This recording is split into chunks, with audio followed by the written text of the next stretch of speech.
আপনার বলেন কত সত্তার রুয়া ইব্রাহিম আলাইহিস সালাম তুমি তোমার স্বপ্নকে বাস্তবায়ন করেছো, সত্য করেছো, সত্য রূপান্তরিত করেছো। যেরকম সুবহানাল্লাহ।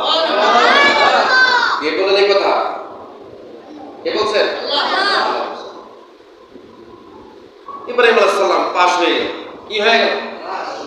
ইন্না কাযালিকা নাসিল মুহসিনিন, নিশ্চয় আল্লাহ রাব্বুল আলামিন এইভাবে ইহসান করে থাকেন মুসলিমদেরকে, যারা মুসলমান মুমিন মুত্তাকি ঈমানদার তাকওয়াবিদ খোদাবিদ আল্লাহওয়ালা, এদেরকে এইভাবেই ইহসান করে থাকেন। যেরকম আল্লাহু আকবার।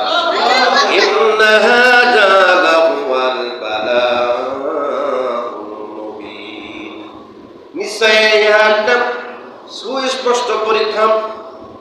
ওয়াফাদাইনাহু বিযিবহিন আযীম, আর এটা হলো মুসলমান ধর্মাবলম্বীর জন্য, মুসলমান জাতির জন্য সবচেয়ে বড় কুরবানি।